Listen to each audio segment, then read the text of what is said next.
పత్తలేని PRC, పెండింగ్లో 5 డిఏలు, ఊసేలేని health కార్డులు, పేరుకుపోయిన బిల్లుల బకాయిలు, వేతన సవరణ లేక 2.5 ఏండ్లు వేతనాలు పెరగక అవాస్తలు పడుతున్నాయని ఉద్యోగుల ఆవేదన. ఇచ్చిన హామీలు నెరవేర్చని కాంగ్రెస్ అంతమే మా పంతం అంటున్నాయి ప్రభుత్వ ఉద్యోగ ఉపాధ్యాయ వర్గాలు. నో పీఆర్సీ నో ఓటు అంటూ కొత్త పల్లవిని అందుకున్నాయి. బుధవారం జరిగే మున్సిపల్ ఎన్నికల్లో ఆ పార్టీని ఓడించి తీరుతామని ఏకంగా హెచ్చరికలు జారీ చేస్తున్నాయి. ఈ మేరకు సోషల్ మీడియా వేదికలపై పెద్ద ఎత్తున పోస్టులు వెల్లడవుతున్నాయి. రాష్ట్రంలో 15 లక్షల వరకు ఉద్యోగ ఉపాధ్యాయ కుటుంబాలు ఉన్నాయి. మెజారిటీ ఉద్యోగులు, టీచర్లు, పెన్షనర్లు పట్టణ ప్రాంతాల్లోనే నివాసం ఉంటున్నారు. వీరికి నగరాలు, పట్టణాల్లోనే ఓట్లు ఉన్నాయి. ఈ నేపథ్యంలో మున్సిపల్ ఎన్నికల్లో కాంగ్రెస్ను ఓడించి బుద్ధి చెప్తామని టీచర్లు, ఉద్యోగులు ఎక్కడికక్కడ ప్రతినాబుతున్నారు.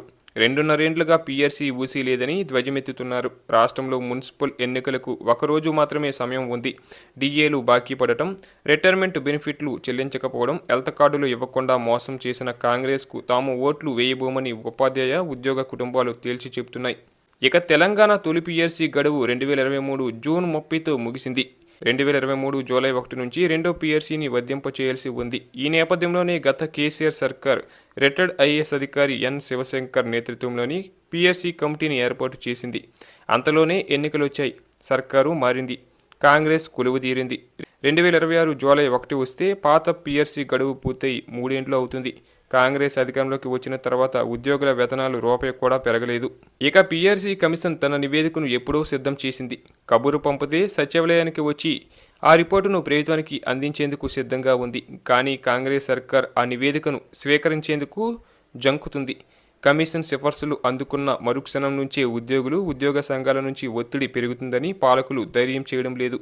అటు ఉద్యోగులకు సమాధానం చెప్పలేక, ఇటు పీఆర్సీ అమలు నుంచి తప్పించుకునే అవకాశం లేక ఇరుకున పడుతున్నామన్న భయంతోనే పీఆర్సీ సభ్యులకు కనీసం సమయం కూడా ఇవ్వడం లేదన్నది సర్కార్పై ప్రధాన అభియోగం. 2 ఏండ్లుగా కండ్లు కాయలు కాచేలా ఎదురు చూస్తున్న పాలకులు కమ్మినడం లేదన్న అసహనం ఉద్యోగుల్లో వ్యక్తమవుతుంది. ఇక నివేదికను రూపొందించే క్రమంలో పీఆర్సీ అనేక ఉద్యోగ, ఉపాధ్యాయ, పెన్షనర్ సంఘాలతో సమావేశాలు నిర్వహించింది. కొన్ని సంఘాలు 50%, మరికొన్ని 51% షిప్మెంట్ ఇవ్వాలన్న డిమాండ్లను పీఆర్సీ కమిటీ ముందుంచాయి. 50% షిప్మెంట్ పెంచితే ఖజానాపై 12,750 కోట్లు భారం పడుతుంది. కనీసం 1% షిప్మెంట్ లెక్కగట్టినా నెలకు తక్కువలో తక్కువ 250 నుంచి 300 కోట్లు ఇవ్వాల్సి ఉంటుంది. 20% ప్రకటిస్తే 5,000 కోట్లు, 30% అయితే 7,500 కోట్లు భారం తప్పదు.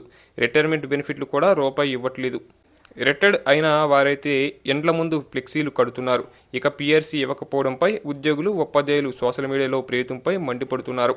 ఇక ఉద్యోగ విరమణ చేసి దాదాపు 2 ఏళ్లు కావస్తున్నా కాంగ్రెస్ ప్రభుత్వం రిటైర్మెంట్ బెనిఫిట్స్ ఇవ్వకపోవడంపై విశ్రాంత ఉద్యోగులు అసహనం వ్యక్తం చేస్తున్నారు.